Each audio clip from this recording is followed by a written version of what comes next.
Somewhere in America right now, a 28-year-old is opening a lease renewal letter. She's been in this one bedroom for 2 years. It's fine.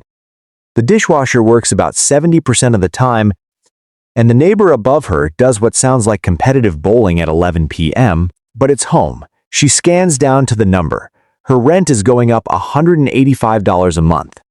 She does the math in her head fast, the way you get good at when every month is a close call. That's $2,220 a year. That's her entire emergency fund. That's the car repair she's been putting off. That's Christmas. And here's the part nobody at the leasing office will say out loud. She's actually one of the lucky ones because her city is one of the few where rents are technically softening. This isn't a video about rent being expensive.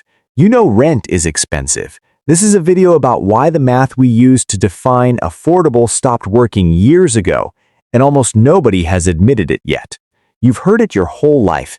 Spend no more than 30% of your income on rent. Here's the thing. That rule is from 1969. The original version was actually 25%. It came from something called the Brooke Amendment, a formula for capping rents in federal public housing. In 1981, it got bumped to 30%, escaped into the wild, and became the universal definition of affordable for every renter in America. Nobody updated it. Not when healthcare went from 6% to 17% of GDP. Not when student loans hit $7 trillion. Not when the average car payment crossed $767 a month. The 30% rule is frozen in 1981 while the rest of your budget got put through a wood chipper. As of March 2026, the typical U.S. rent is $1,910 a month. By the 30% rule, you need to earn $76,400 a year to afford it. The median U.S. household income is about $83,000. Sounds fine, except the median household is not the median renter. The median renter household earns about $51,000. Homeowners earn $94,000. Renters make 54 cents for every dollar a homeowner makes. So the actual person paying actual rent is spending about 45% of their gross income on housing before a single utility bill, car payment, or student loan. Right now, 22. 6 million renter households are officially cost-burdened, all-time record, and 1 million of those spend over half their paycheck just to have a place to sleep. Think those are just low-income renters? Among people earning $45,000 to $75,000, solidly middle class, 45% are now cost-burdened. That number has nearly doubled in 2 decades. This stopped being a poverty problem. It's a normal life problem. Kevin is 30, single, lives in Columbus, Ohio, one of the cheapest cities in America. He earns $48,000 a year. After taxes, he takes home $3,226 a month. His one-bedroom costs $165. That's 29% of gross income. Kevin technically passes the 30% rule. Now let's pay for the rest of being alive. Utilities, internet, phone, renter $60. Groceries $425. Dining out $220. Used car payment $537. Insurance, gas, maintenance, student loan $300. Health copays, entertainment, personal care. Total expenses $3,754. Take home $3,226. Kevin is in the hole. $520 poured every month. He didn't buy a boat. He didn't go to Cabo.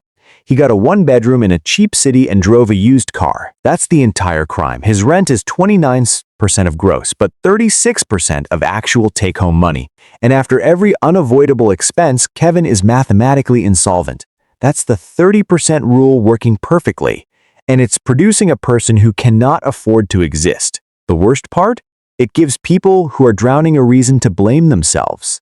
They see rent is only 30% of gross and think, I must be bad with money. No, the math is bad. You're just stuck inside it. In 2022, ProPublica investigated a company called RealPage. Their software, YieldStar, was used by apartment landlords across America. Landlords fed it their private rent data.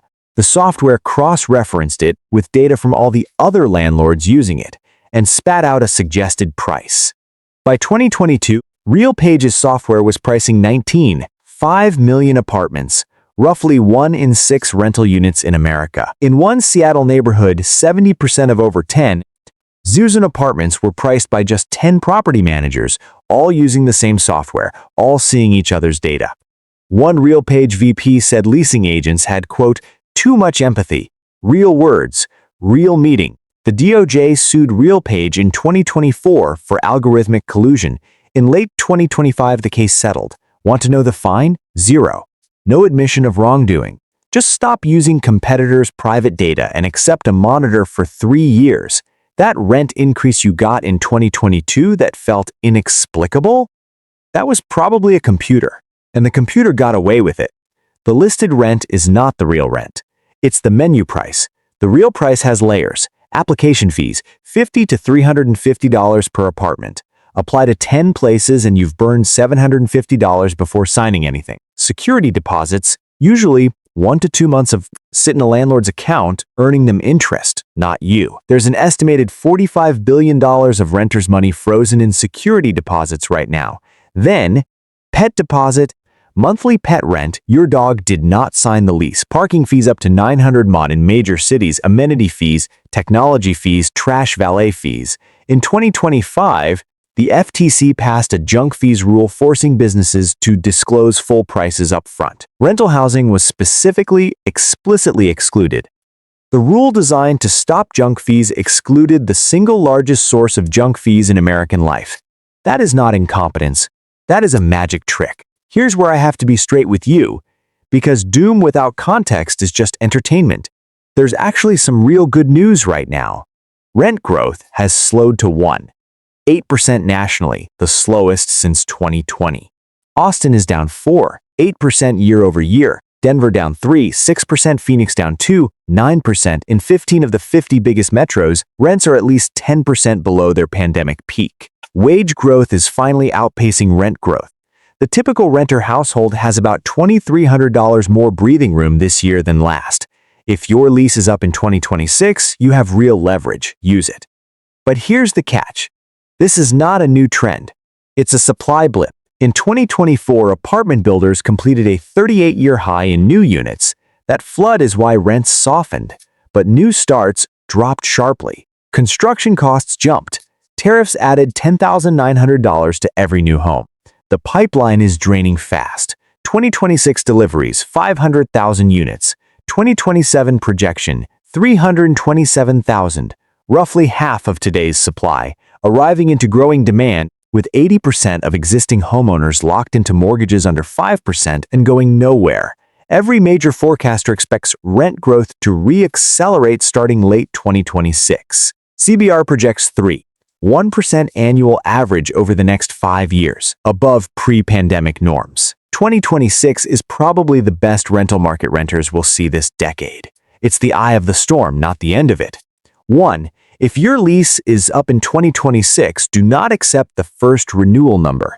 Look up what concessions are being offered on new leases in your building right now.